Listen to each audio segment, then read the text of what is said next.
Doctor कलाम साहब एक बार students से इंटरेक्ट कर रहे थे और स्टूडेंट्स ने उनसे कुछ क्वेश्चंस किए थे और डॉक्टर कलाम साहब ने उनके जो जवाब दिए उसमें उनका व्यक्तित्व साफ दिखाई देता है। इंडिया की बड़ी बड़ी पर्सनालिटी उनको अपनी इंस्पिरेशन मानती है और जैसा कि संदीप सर ने कहा कि स्टूडेंट्स के लिए उनसे बड़ी इंस्पिरेशन इस पूरी दुनिया में और कोई नहीं है। Doctor APJ Abdul Kalam students के लिए उनसे बड़ी इंस्पिरेशन इस पूरी दुनिया में कोई नहीं है। और इसीलिए थंबनेल में मैंने लिखा है कि काश हर स्टूडेंट्स इस स्पीच को एक बार सुन ले।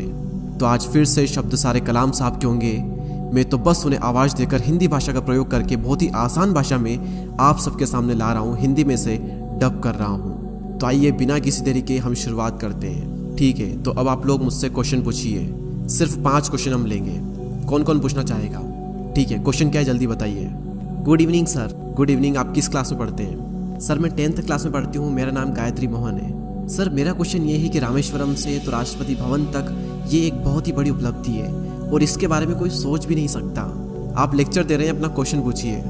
सर मैं आपसे सुनना चाहती हूँ कि आप कुछ टिप्स दें आने वाली जनरेशन के लिए लाइफ में सक्सेसफुल होने के लिए। लाइफ में सक्सेसफुल होने के लिए मैं आपको ऑलरेडी बता चुका हूँ, फिर से बता देता हूँ। ये 4 नियम अटल है सक्सेसफुल होने के लिए। 4 चीज़ें आपको करनी है। नंबर 1 रिपीट करना मेरे साथ, रिपीट करो। नंबर 1 महान लक्ष्य। महान लक्ष्य। मेरा एक महान लक्ष्य होगा। मेरा एक महान लक्ष्य होगा। मैं लगातार नॉलेज लेती रहूँगी। मैं लगातार नॉलेज लेती रहूँगी। मैं अपने लक्ष्य के लिए कठोर मेहनत करूँगी। मैं अपने लक्ष्य के लिए कठोर मेहनत करूँगी। नंबर 4 मैं दृढ़ रहूँगी। नंबर 4 मैं दृढ़ रहूँगी। बस यही मंत्र है। हाँ पूछो पूछो। सर मेरी इंग्लिश थोड़ी सी खराब है, मलयालम मीडियम से पढ़ता हूँ। मलयालम में बोलो, कोई बात नहीं। सर इंडिया की एक बड़ी ताकत और एक बड़ी कमजोरी क्या है? इंडिया की बड़ी ताकत और बड़ी कमजोरी क्या है? क्या बात है, फैंटास्टिक बॉय। किस क्लास में पढ़ते हो? सर 7th क्लास में। ओके, अब सवाल पर आते हैं। बड़ी ताकत क्या है इंडिया की? इंडिया की सबसे बड़ी ताकत हो तुम, जहां पर 60 करोड़ युवा रहते हैं। यह है हिंदुस्तान की सबसे बड़ी ताकत। अब मैं जो बोलूंगा मेरे साथ रिपीट करना। युवाओं का प्रज्वलित मन।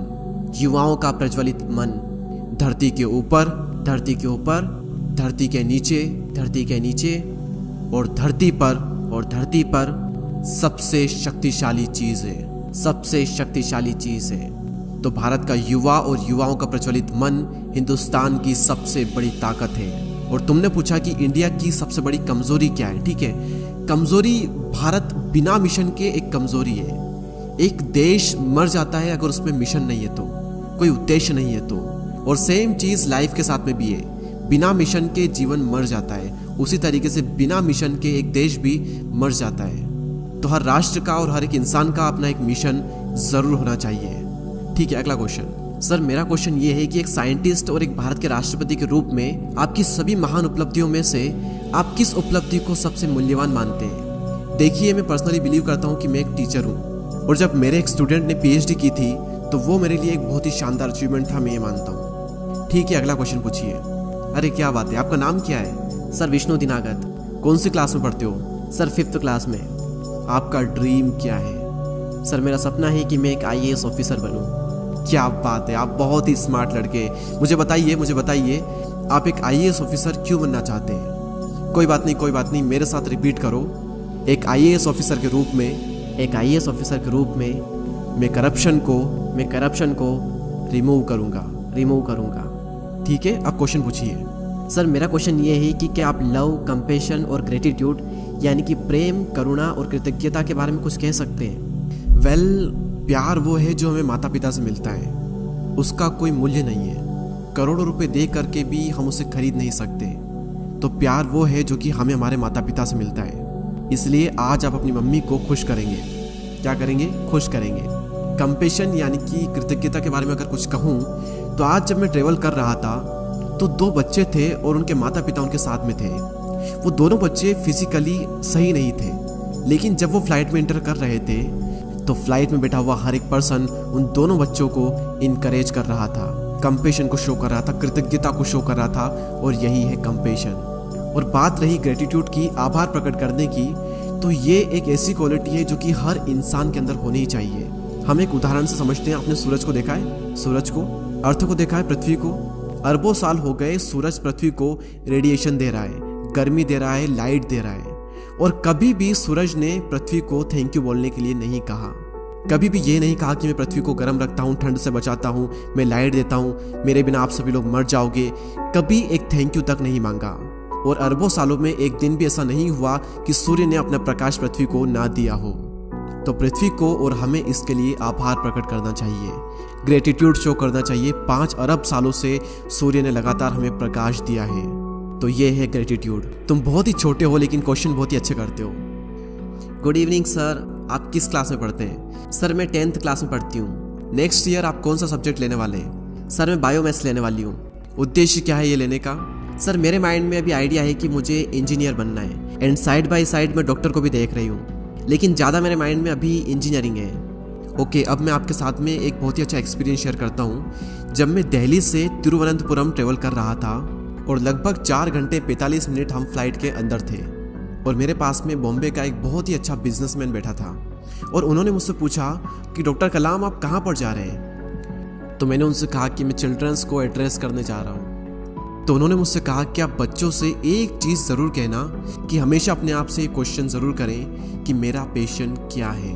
कई सारे पेरेंट्स ये चाहते हैं कि मेरा बेटा इंजीनियर बने, डॉक्टर बने, मैनेजर बने, साइंटिस्ट बने, लेकिन इम्पोर्टेंट ये है कि बच्चे का क्या ड्रीम है, और उसके ड्रीम की हमेशा रेस्पेक्ट की जानी चाहिए। इसीलिए मैं जहाँ पर भी जाता हूँ, जिस भी बच्चे से मिलता हूँ, उससे मैं ये ज़रूर पूछता हूँ कि तुम्हारा ड्रीम क्या है, तुम्हारा पैशन क्या है, तुम क्या कर रहे हो और क्यों कर रहे हो।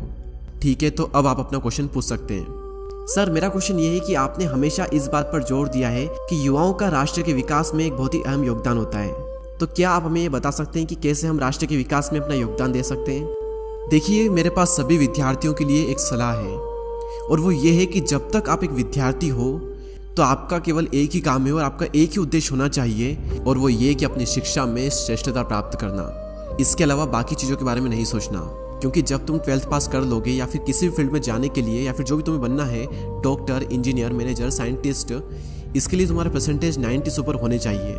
इसलिए मैंने कहा कि अभी तुम्हें सिर्फ पढ़ाई में ध्यान देना चाहिए। और अगर तुम राष्ट्र के लिए कंट्रीब्यूट करना ही चाहते हो, तो अगर तुम्हें सैटरडे संडे को छुट्टी मिलती है और समय मिलता है, तो तुम ऐसे अस्पताल में चले जाना शाम के टाइम पर जहाँ पर बहुत ही भीड़ होती है। तो आप वहाँ पर जा करके देखोगे कि कुछ ऐसे मरीज हैं जिनसे मिलने के लिए उनके फैमिली, उनके रिश्तेदार आए हुए हैं, और कुछ ऐसे मरीज हैं जिनके पास कोई भी नहीं है। तो तुम उनके पास जाकर उन्हें फूलों का गुलदस्ता या फिर फल फ्रूट दे करके उन्हें खुश कर सकती हो, या फिर तुम 5 पौधे उगा सकती हो, या फिर अगर तुम अफोर्ड कर सको तो लोगों को शिक्षा दे सकती हो।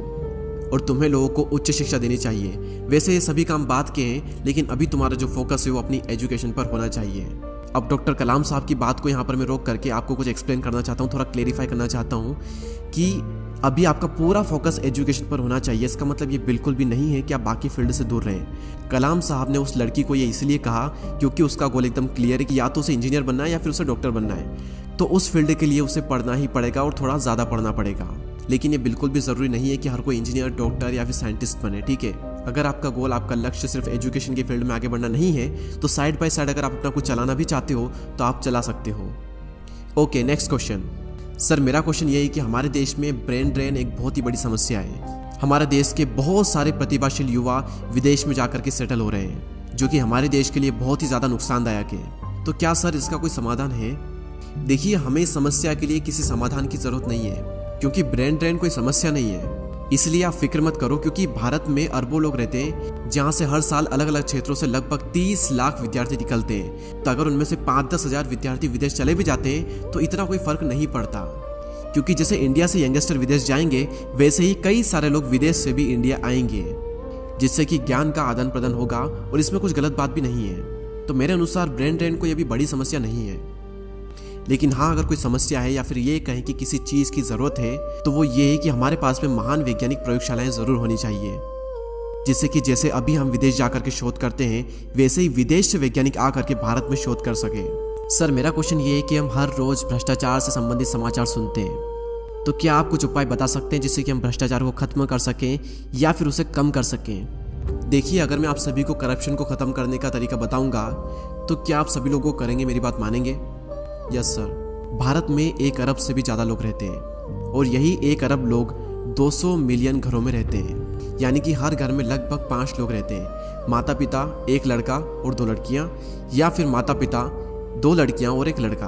और ये देखा गया है कि 200 मिलियन घरों में से 60 मिलियन घरों में करप्ट लोग हैं। आप इमेजिन करिए, फैमिली में एक पर्सन करप्शन के थ्रू पैसे कमाता है, लेकिन अगर बच्चे हिम्मत करके अपने पापा से बोल दे कि पापा अगर आप करप्शन करके पैसे कमाओगे तो हम आपकी कार या फिर बाइक या फिर स्कूटी नहीं चलाएंगे, ना ही उसमें बैठेंगे, तो क्या वह पिता कुछ बोल पाएगा? अगर सभी बच्चे अपने पापा से ये बोल देंगे ना, तो आधे ही सही लेकिन भ्रष्टाचार लगभग आधा हो जाएगा, बहुत कम हो जाएगा। दोस्तों, मैं आशा करता हूँ कि आप सभी लोगों ने इस वीडियो से काफ़ी कुछ सीखा होगा। आपका एक कमेंट और एक सब्सक्राइब हमें बहुत ही ज़्यादा मोटिवेट करता है नेक्स्ट वीडियो को इससे भी ज़्यादा बेहतर बनाने के लिए। तो अगर आपको वीडियो पसंद आते हैं तो सब्सक्राइब करके बेल आइकन को प्रेस कर दें। मैं आपसे मिलूंगा अगले वीडियो में, तब तक के लिए जय हिंद, जय भारत।